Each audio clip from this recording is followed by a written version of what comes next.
Good evening, everyone. Today, I'll be reading The Farmer's Bride by Charlotte Mew. 3 summers since I chose a maid, too young maybe, but more's to do at harvest time than bide and woo. When us was wed, she turned afraid of love and me and all things human, like the shut of a winter's day. Her smile went out, and 'twasn't a woman, more like a little frightened fay. One night in the fall, she runned away. Out 'mong the sheep her be, they said, should probably have been abed. But sure enough she wasn't there, lying awake with a wide brown stare. So over 7-acre field, and up along across the down, we chased her, flying like a hare before our lanterns. To Churchtown, all in a shiver and a scare, we caught her, fetched her home at last, and turned the key upon her fast. She does the work about the house, as well as most, but like a mouse, happy enough to chat and play with birds and rabbits and such as they, so long as menfolk keep away. Not near, her eyes beseech, when one of us comes within reach.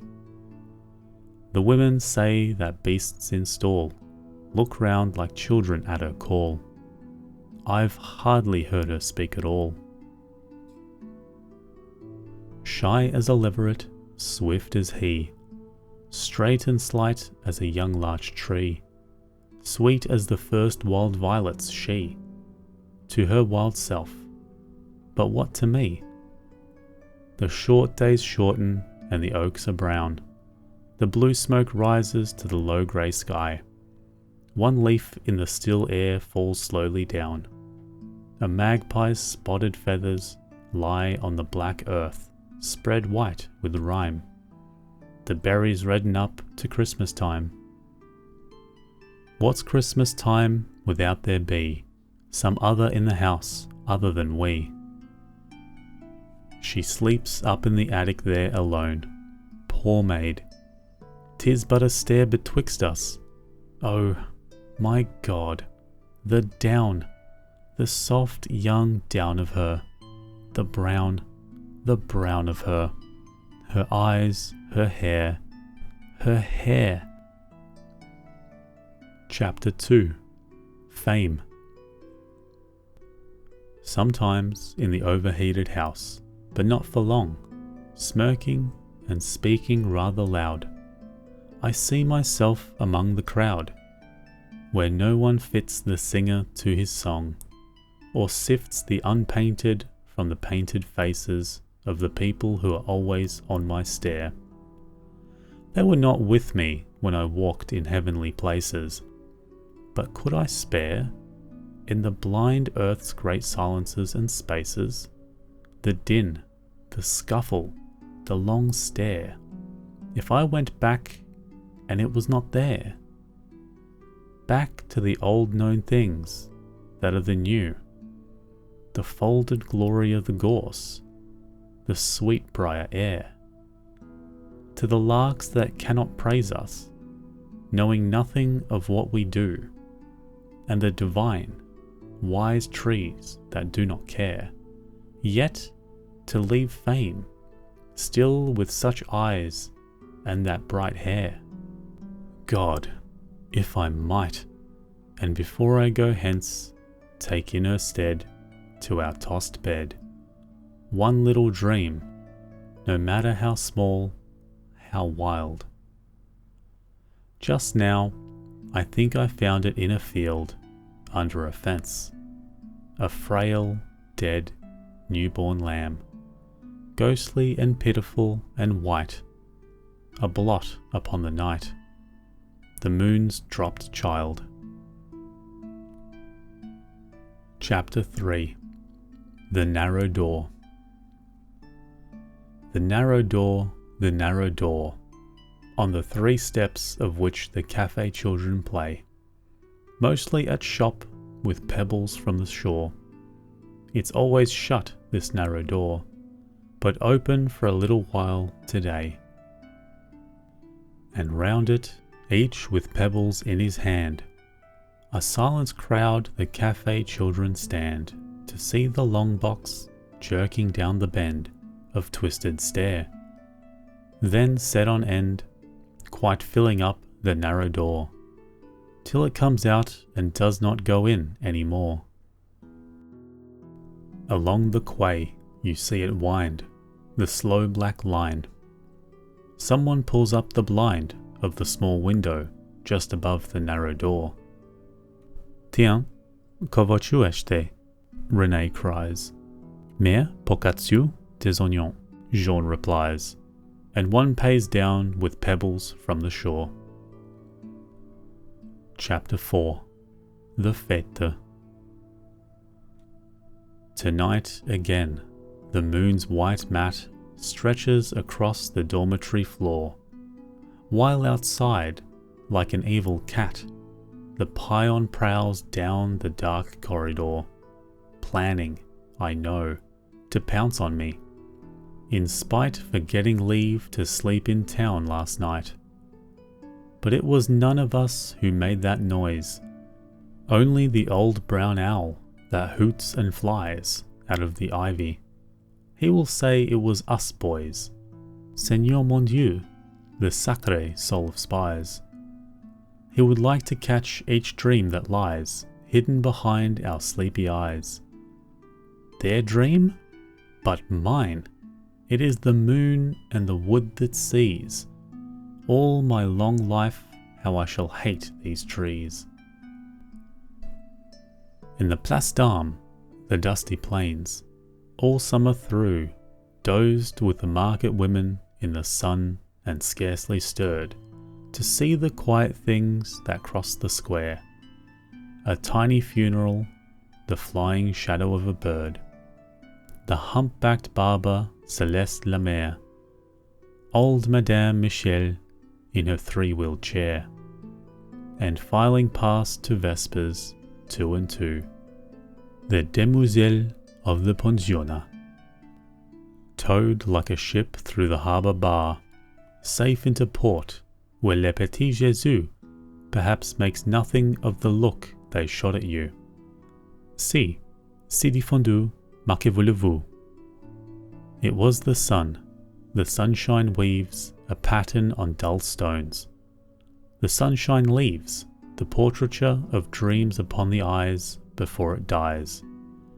All summer through, the dust hung white upon the drowsy plains, till suddenly they woke with the autumn rains. It is not only the little boys who have hardly got away from toys, but I, who am 17 next year, some nights, in bed, have grown cold to hear that lonely passion of the rain, which makes you think of being dead, and of somewhere living to lay your head, as if you were a child again, crying for one thing, known and near your empty heart, to still the hunger and the fear that pelts and beats with it against the pain. But I remember smiling too, at all the sun's soft tricks and those autumn dreads. In winter time, when the grey light broke slowly through the frosted window lace to drag us shivering from our beds, and when at dusk the singing wind sung down, straight from the stars to the dark country roads beyond the twinkling town, striking the leafless poplar boughs as he went by, like some poor, stray dog by the wayside lying dead. We left behind us the old world of dread, I and the wind, as we strode whistling on under the winter sky. And then in spring, for 3 days, came the fair, just as the plains were starting into bud above the caravans. You saw the dancing bear pass on his chain, and heard the jingle and the thud. Only 4 days ago they let you out of this dull show, to slither down the Montagne Russe and chaff the man à la tête de vue. Hit, slick, the bullseye at the tir. Spin round and round till your head went queer on the boculon. Oh la la fête. Va-t-au devoir et la tête toute tête, with the girl who sugars the café. Pauvrette. How thin she was, but she smiled, you bet, as she took your tip. One does not forget the good days, monsieur, said with a grace, but sacre bleu, what a ghost of a face. And no fun too for the demoiselles of the pensionnat, who were hurried past, with their "Oh, que c'est beau! Ah, qu'elle est belle!" A lapdog's life from first to last. The good nights are not made for sleep, nor the good days for dreaming in. And at the end in the big circus tent, we sat and shook and stewed like sin. Some children there had got, but where? Sent from the south, perhaps, a red bouquet of roses, sweetening the fetid air, with scents from gardens by some far-away blue bay. They threw one at the dancing bear. The white clown caught it. From St. Remy's tower, the deep, slow bell tolled out the hour. The black clown, with his dirty grin, lay sprawling in the dust as she rode in. She stood on a horse, and suddenly you saw the bend of a far-off road at dawn, with knights riding by, a field of spears, and then the gallant day go out in storm, with ragged clouds low down, sullen and grey, against red heavens, wild and awful such a sky, as witnesses against you at the end of a great battle. Bugles, blowing, blood and dust, the old mort d'amour, fight you must. It died in anger, but it was not death that had you by the throat, stopping your breath. She looked like victory, she rode my way. She laughed at the black clown, and then she flew a bird above us, on the wing of her white arms, and you saw through a rent in the old tent, a patch of sky with one dim star. She flew, but not so high. And then she did not fly. She stood in the bright moonlight at the door of a strange room. She threw her slippers on the floor. Again, you heard the patter of the rain, the starving rain. It was this thing. Summer was this, the gold mist in your eyes. Oh God, it dies. But after death, tonight the splendor and the sting blows back and catches at your breath. The smell of beasts, the smell of dust, the scent of all the roses in the world, the sea, the spring, the beat of drums, the pad of hooves, music, the dream, the enchanted thing. At first you scarcely saw her face. You knew the maddening feet were there. What called was that half-hidden white unrest, to which now and then she pressed her fingertips. But as she slackened pace and turned and looked at you, it grew quite bare. There was not anything you did not dare. Like trumpeters, the hours passed until the last day of the fair. In the Place d'Armes all afternoon, the building birds had sung "Soon, soon." The shuttered streets slept sound that night. It was full moon.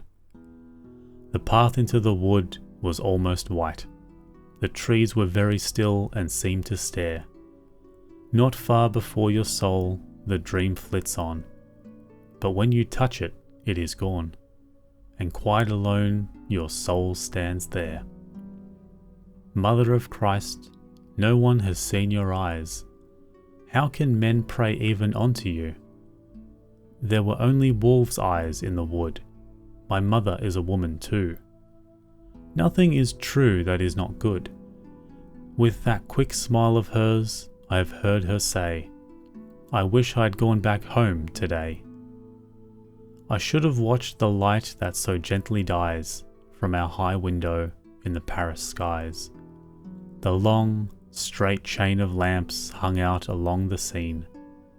I would have turned to her and let the rain beat on her breast as it does against the pane. Nothing will be the same again. There is something strange in my little mother's eyes. There is something new in the old heavenly air of spring. The smell of beasts, the smell of dust, the enchanted thing. All my life long I shall see moonlight on the fern and the black trunks of trees. Only the hair of any woman can belong to God.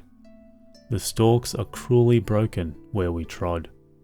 There had been violets there, I shall not care, as I used to do when I seen the bracken burn. Chapter 5. Beside the Bed. Someone has shut the shining eyes, straightened and folded, the wandering hands quietly covering the unquiet breast. So smoothed and silenced you lie, like a child, not again to be questioned or scolded. But for you, not one of us believes that this is rest. Not so close the windows down can cloud and deaden the blue beyond, or to screen the wavering flame subdue its breath. Why, if I lay my cheek to your cheek, your grey lips, like dawn, would quiver and redden, breaking into the old, odd smile at this fraud of death. Because all night you have not turned to us or spoken. It is time for you to wake, your dreams were never very deep. I, for one, have seen the thin, bright, twisted threads of them dimmed suddenly and broken. This is only a most piteous pretense of sleep. Chapter 6. In Nunhead Cemetery. It is the clay that makes the earth stick to his spade. He fills in holes like this year after year. But others have gone. They were tired and half afraid. But I would rather be standing here. There is nowhere else to go. I have seen this place from the windows of the train that's going past against the sky. This is rain on my face. It was raining here when I saw it last. There is something horrible about a flower. This, broken in my hand, is one of those he threw in just now. It will not live another hour. There are thousands more. You do not miss a rose. One of the children hanging about pointed at the whole dreadful leap and smiled. This morning, after that was carried out. There is something terrible about a child. We were like children last week in the Strand, but that was the day you laughed at me because I tried to make you understand. The cheap, stale chap I used to be, before I saw the things you made me see. This is not a real place. Perhaps by and by I shall wake. I am getting drenched with all this rain. Tomorrow I will tell you about the eyes of the Crystal Palace train looking down on us, and you will laugh and I shall see what you see again. Not here, not now. We said not yet across our low stone parapet will the quick shadows of the sparrows fall. But still it was a lovely thing, through the grey months to wait for spring, with the birds that go a gypsying in the park till the blue seas call. And next to these you used to care for the lions in Trafalgar Square, who will stand and speak for London when her bell of judgment tolls. And the gulls at Westminster there were, the old sea captain's souls. Today again the brown tide splashes, step by step the river stare, and the gulls are there. By a month we have missed our day. The children would have hung about round the carriage and over the way, as you and I came out. We should have stood on the gull's black cliffs and heard the sea, and seen the moon's white track. I would have called, you would have come to me and kissed me back. You have never done that. I do not know why I stood staring at your bed, and heard you, though you spoke so low, but could not reach your hands, your little head. There was nothing we could do, you said, and you went, and I let you go. Now I will burn you back, I will burn you through. Though I am damned, for it we too will lie and burn, here where the starlings fly, and these white stones from the wet sky. Dear, you'll say this is not I. It would not be you. It would not be you. If for only a little while you'll think of it, you'll understand. You'll touch my sleeve and smile, as you did that morning in the Strand. I can wait quietly with you, or go away if you want me to. God. What is God? But your face has gone and your hand. Let me stay here too. When I was quite a little lad, at Christmas time we went half mad, for joy of all the toys we had. And then we used to sing about the sheep, the shepherds watch by night. We used to pray to Christ to keep our small souls safe till morning light. I am scared. I am staying with you tonight. Put me to sleep. I shall stay here, you can see the sky. The houses in the streets are much too high. There is no one left to speak to there. Here they are everywhere, and just above them fields and fields of roses lie. If he would dig it all up again, they would not die. Chapter 7. The Peddler. Lend me, a little while, the key that locks your heavy heart, and I'll give you back, rarer than books and ribbons and beads bright to see, this little key of dreams out of my pack. The road, beyond men's bolted doors, there shall I walk and you go free of me, for your lies north across the moors, and mine south, to what sea? How if we stopped and let our solemn selves go by, while my gay ghost caught and kissed yours, as ghosts don't do, and by the wayside this forgotten you and I sat and were 22. Give me the keys that locks your tired eyes, and I will lend you this one from my pack, brighter than coloured beads and painted books that make men wise. Take it.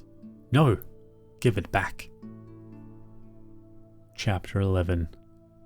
A Koi Bon Dire.